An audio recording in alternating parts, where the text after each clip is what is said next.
Story की दुनिया में आपका स्वागत है। अगर आपको स्टोरी पसंद आए तो सब्सक्राइब जरूर कर दीजिएगा। आपका सपोर्ट हमारे लिए मोटिवेशन है, तो प्लीज सपोर्ट कीजिएगा। झील एक नदी के किनारे थी। उसने व्हाइट कलर का लहंगा पहना हुआ था और वो नदी के पास बैठकर पानी से खेल रही थी। तभी उसे एक धुन सुनाई देती है। झील खड़ी होती है और इधर उधर देखती है। झील इधर उधर देखते हुए, कौन हो तुम? और तुम फिर से आ गए, बोलते हुए झील धुन की दिशा में बढ़ जाती है। झील एक जगह रुकती है। सामने एक आदमी पेड़ से टिककर उसकी तरफ पीठ किए खड़ा था। वो इंसान कुछ गुनगुना रहा था। प्यार तुमसे लाख है, धुआं धुआं या राख है, रोज जल रहा है मुझ में, कुछ कही जरा सा, जायज है तुझ पे दीवानगी, मेरी गो से रूह तक है रवानगी तेरी। इतना गाकर कुछ शख्स रुक जाता है। वहाँ बिल्कुल शांति छा जाती है। झील हकलाते हुए, कौन हो तुम? प्लीज मुझे अपना चेहरा दिखाओ। वो शख्स बिना मुड़े, मैं कौन हूँ ये तुम्हें जल्द ही पता चलेगा। आखिर अपने आने वाले कल से कोई ज्यादा देर तक नहीं बच सकता। झील ना मैं सर हिलाते हुए, नहीं मेरा आने वाला कल तो अंगद। तभी वो शख्स चिल्लाते हुए, झील मत करो, मेरे सब्र की इंतहा मत लो, खून के आंसू रोने पर मजबूर कर दूंगा मैं तुम्हें, बोलकर वो शख्स वहां से चला जाता है। झील की नजर पेड़ पर जाती है जहां पत्थर से खुरोच कर कुछ लिखा गया था। झील धीरे से, राजवीर। झील चिल्लाते हुए, राजवीर, बोलते हुए झील उठकर बैठ जाती है। झील रूम में चारों तरफ देखती है। झील बेड से उठकर बालकनी में जाती है। झील गहरी सांस लेते हुए, अब तक सपने थे पर आज एक नाम भी है। राजवीर कौन है ये? झील के राजवीर कहते ही अचानक बहुत जोर जोर से हवाएं चलने लगती हैं। झील आसपास देखती है, फिर उसकी नजर महल पर जाती है। झील कुछ पल उस महल को देखती है, फिर अंदर चली जाती है। वही महल के अंधेरे कमरे में वो साया हंसते हुए, तुमने मेरा नाम जान लिया झील, वैसे जानना तो था ही, आखिर तुम्हारे सपनों पर काबू मेरा ही तो है। बहुत जल्द तुम्हारी रूह पर भी मेरा काबू होगा, आखिर मैं ही तो तुम्हारा राजवीर हूँ, बोलकर राजवीर कमरे के दरवाजे से पास जाता है। राजवीर दरवाजे पर हाथ फेरते हुए, 200 सालों से कैद हूँ इस कमरे में मैं, तुम्हारे लिए और तुम्हारी वजह से। दीवानगी की हदें सबने देखी होंगी, पर मेरी दीवानगी उस वक्त भी बेहद थी, और इस बार तो। इतना बोलकर राजवीर रुक जाता है और शैतानों की तरह मुस्कुरा देता है। इधर झील फ्रेश होती है। उसने गोल्डन कलर की साड़ी पहनी थी और साथ में गोल्डन कलर का ही स्लीवलेस ब्लाउज, खुले बाल और हाथों में बैंगल्स। झील रेडी होकर नीचे जाती है। मीता जी झील को देखकर, बहुत प्यारी लग रही है मेरी बेटी, बोलते हुए मीता जो झील के सर पर हाथ फेरती हैं। झील बस मुस्कुरा देती है। कंचन जी एक थाली लाते हुए, मंदिर के लिए देर हो जाएगी, जल्दी चलते हैं। सभी लोग मंदिर के लिए निकल जाते हैं। मंदिर पहुंचकर अंगद झील का हाथ पकड़ लेता है। झील अंगद को देखते हुए, क्या कर रहे हो अंगद, हाथ छोड़ो मेरा। अंगद झील को अपने करीब खींचकर, नो मेरी झल्ली। झील अपनी भौहें चढ़ाते हुए, वाई मिस्टर अंगद शेरावत। अंगद झील के चेहरे पर झुककर, क्योंकि ये झल्ली मेरी है तो इसका हाथ तो पकड़ ही सकता हूँ ना मैं, मिसेस अंगद शेरावत। झील मुस्कुराते हुए, अभी तक मैं मिसेस शेरावत बनी नहीं हूँ। अंगद मुस्कुराते हुए, तो बन जाओगी, उसमें क्या है। तभी नूर खांसते हुए, सारा रोमांस आप दोनों को यही करना है क्या? नूर की बात सुन झील और अंगद से झट से दूर हो जाते हैं। झील इधर उधर देखते हुए, मम्मा बुला रही हैं, मैं आती हूँ, बोलकर झील मंदिर के अंदर चली जाती है। अंगद झील को जाते देख मुस्कुरा देता है। मीता जी पंडित जी को देखते हुए, 2 दिन बाद मेरी बेटी की शादी है, शादी का कार्ड भगवान को चढ़ाने आए थे हम सब। पंडित जी कंचन के हाथ से थाली लेकर, बहुत ही शुभ मुहूर्त में शादी कर रहे हैं आप लोग, बोलकर पंडित जी थाली ले जाकर भगवान को चढ़ाने लगते हैं। झील आकर चढ़ा लिया कार्ड। झील में आवाज सुन पंडिताइन जो माला बना रही थी वो झील को देखती है। मीता जी झील को देखते हुए, हम चढ़ा दिया है, तुम्हारे अंकल और पापा वहाँ खाने का सामान दान कर रहे होंगे, तब तक तुम और अंगद आशीर्वाद ले लो। अंगद आते हुए, S U wish aunty. Angad और झील आगे जाकर आशीर्वाद लेते हैं। झील हाथ जोड़कर अपनी आंखें बंद करती है।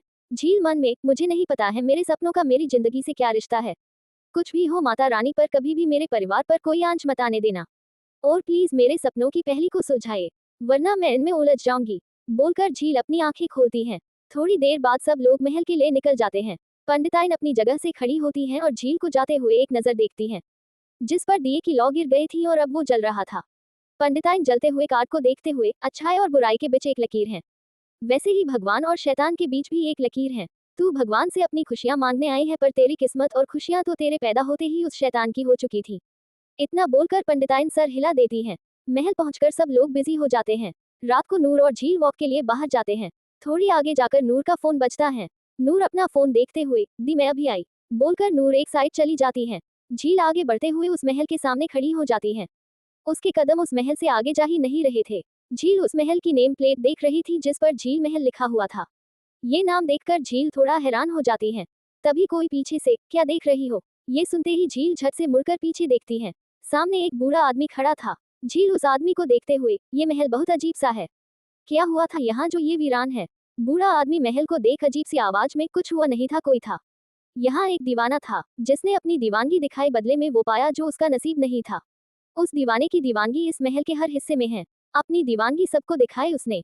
आखिर एक दीवाना जो था। झील उस महल को देखते हुए, दीवाना, हम काफी इंटरेस्टिंग लगा सुनने में। वैसे मैं चलती हूँ, मुझे देर हो रही है, बोलकर झील जाने लगती है।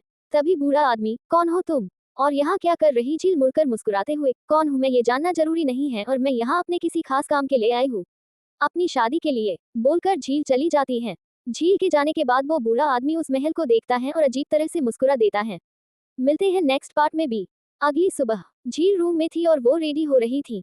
आज उसकी मेहंदी थी। झील ने बॉटल ग्रीन कलर का स्लीवलेस लहंगा पहना था। लहंगे के बॉटम पर गोल्डन जरी के काम किया था और दुपट्टा गोल्डन नेट का था। खुले बालों को पीछे करके फ्लावर क्लिप लगा रखी थी। कानों में इयररिंग्स और लाइट मेकअप। झील खुद को मिरर में देखते हुए, आज मेहंदी है, परसों शादी है, आई एम वेरी नर्वस, भगवान जी प्लीज हेल्प मी, हिम्मत देना कि मैं सब संभाल पाऊं, बोलकर झील गहरी सांस लेता है। झील रूम से बाहर जाने वाली थी कि तभी उसकी नजर बालकनी पर जाती है।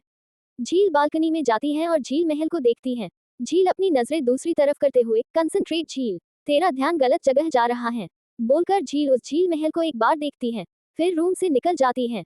वही झील महल के अंधेरे कमरे में राजवीर सामने एक शीशे में देखते हुए, जान मेरी जाने जहां, तुम्हारा ध्यान मुझ पर रहना तो जायज है, आखिर मेरी दीवानगी भी तो तुम्हें देखनी है। और इतना बोलकर राजवीर रुक जाता है। उसकी आंखें सुर्ख लाल हो जाती हैं। राजवीर अपनी शैतान जैसी आंखों से खिड़की के बाहर देखता है। उसके देखते ही मौसम बिगड़ने लगता है। आसमान में काले बादल छा जाते हैं। मंदिर में पंडिताइन आसमान की तरफ देखते हुए शैतान की नजरें बर्बादी देता है। वो गुस्से में है, पता नहीं क्या रंग लाएगा उसका सालों का गुस्सा और दीवानगी। इधर झील नीचे जाती है। सभी लोग हॉल में ही थे। झील जाकर सोफे पर बैठ जाती है। कंचन झील की नजर उतारते हुए, बहुत प्यारी लग रही है झील। कंचन की बात सुन झील मुस्कुरा देती है। झील की नजर अंगद पार जाती है जो एक तरफ खड़ा था और फोन पर बात कर रहा था, पर उसकी नजरें झील पर थी। झील अंगद को अपनी तरफ देखता पाकर मुस्कुराते हुए दूसरी तरफ देखने लगती है। विशाल अंगद के पास जाकर, भाई आपकी ही है, कितना ताड़ोगे? अंगद विशाल को घूरते हुए, मैं ताड़ू या कुछ और करूँ, तुझे क्या प्रॉब्लम है? तू अपना काम करना। विशाल मुस्कुराते हुए, वही तो कर रहा हूँ भाई, अपना काम मतलब आप पर नजर रखना। अंगद अपनी भौहें चढ़ाते हुए, नजर वाई। विशाल झील की तरफ इशारा करते हुए, ताकि आप इधर उधर ना जाओ। You know what I mean. Vishal की बात सुन अंगद सर हिला देता है। कंचन झील के हाथ में शगुन की मेहंदी लगाती है। उसके बाद दो मेहंदी वाली झील का एक एक हाथ ले लेती है और झील को मेहंदी लगाने लगती है। झील नूर से बातें करने लगती है। मेहंदी वाली मेहंदी लगा रही थी। थोड़ी देर बाद मीता जी खाना लेकर आती है और झील को अपने हाथों से खिलाती है। करीब 3 घंटे बाद झील की मेहंदी पूरी होने वाली होती है, तभी मेहंदी वाली दूल्हे का नाम। झील एक नजर अंगद को देखकर, अंगद, मेहंदी वाली झील के हाथ पर लिख देती है। अब तक झील के एक हाथ की मेहंदी सूख चुकी थी। मीता जी झील को देखते हुए, झील पहले पानी पी लो, उसके बाद रूम में जाकर रेस्ट करो। झील खड़े होते हुए, ओके मम्मा, बोलकर झील किचन में जाती है। झील किचन में जाकर पानी पीती है। वो ग्लास रखती है कि तभी अचानक से झील फ्रीज हो जाती है। झील बिना किसी भाव के स्लैब पर रखी मेहंदी को देखती है और एक कोन उठाती है। झील अपने हाथ में लिखे ए को आर कर देती है। ये सब करते हुए उसके चेहरे पर कोई भाव नहीं थे। झील किचन से निकलकर ऊपर अपने रूम में जाती है। अपने रूम में पहुंचकर झील अचानक से इधर उधर देखने लगती है। झील खुद से, मैं रूम में कब आई? मैं तो किचन में पानी पी रही थी। देन यहाँ, ओफ, जब से यहाँ आई हूँ तब से कुछ ना कुछ अजीब हो रहा है, बोलते हुए झील जाकर बेड पर बैठ जाती है। झील महल के अंधेरे कमरे में राजवीर शीशे में झील को देखते हुए, आज आन जिन हाथों की लकीरों में सिर्फ मैं हूँ, उन हाथों पर किसी और का नाम कैसे आ सकता है? यहाँ तो मेरा ही नाम होना था। तुम्हारे सपनों से लेकर अब तुम्हारे दिमाग पर भी मेरा काबू होने लगा है। थोड़ी देर के लिए ही सही तुम मेरे काबू में थी। बस एक बार इस कमरे का दरवाजा खुल जाए, फिर मेरी शक्तियों की हर पाबंदी हट जाएगी, बोलते हुए राजवीर अजीब तरह से मुस्कुरा देता है। रात का वक्त। झील इस वक्त गार्डन में खड़ी थी। उसने अभी भी लहंगा पहना हुआ था। झील आसमान की तरफ देख रही थी। तभी वहां एक बच्चा आता है। झील उस बच्चे को देखती है।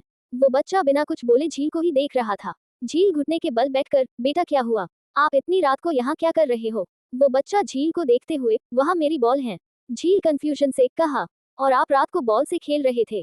झील की बात सुन वो बच्चा कुछ नहीं कहता है। झील खड़ी होकर, ओके चलो आप मेरे साथ, देखते हैं आपकी बाल कहाँ हैं, बोलकर झील उस बच्चे का हाथ पकड़ लेती है। झील को फील होता है कि उस बच्चे का हाथ बहुत ठंडा था। झील उस बच्चे को देखते हुए मन में, इतना ठंडा हाथ, यहाँ रात के वक्त पर ठंड होती है पर इतनी ठंडी बॉडी होना, ये कैसे? सोचते हुए झील आगे बढ़ जाती है। वो बच्चा झील को झील महल लेकर जाता है। झील महल के सामने पहुंचकर झील कुछ पल उस महल को देखती है। झील महल को देखते हुए, बेटा तुम मुझे यहाँ क्यों लेकर आए? बोलते हुए झील अपने साइड में देखती हैं। वहाँ कोई नहीं था। झील मुड़कर इधर से देखती हैं, पर दूर दूर तक कोई नहीं था तो सिर्फ गहरा सन्नाटा। वही वो बच्चा झील महल से थोड़ी दूरी पर गिरा हुआ था। उसकी आंखें बंद थीं। तभी वहाँ एक आदमी आता है। ये वही आदमी था जो झील को मिला था।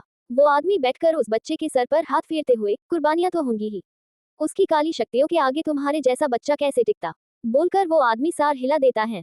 इधर झील बड़े से लोहे के गेट पर हाथ रखती है और गेट खोलती है। एक तेज की आवाज के साथ वो गेट खुलता है। झील अपने कदम अंदर बढ़ा देती है। सो गाइस, ऑब्सेस्ड लवर का सीजन 2 स्टार्ट हो चुका है। जहां एंड किया था वही स्टार्ट किया है। पढ़ लेना और मिलते हैं नेक्स्ट पार्ट में भी। स्टोरी कैसी लगी कमेंट में जरूर बताना। दोस्तों, अगर आपको हमारा ये वीडियो पसंद आया हो तो कृपया इसे लाइक करें और चैनल को सब्सक्राइब करना ना भूलें। आपकी एक सब्सक्रिप्शन हमें और भी बेहतर कंटेंट बनाने के लिए प्रेरित करती है। धन्यवाद।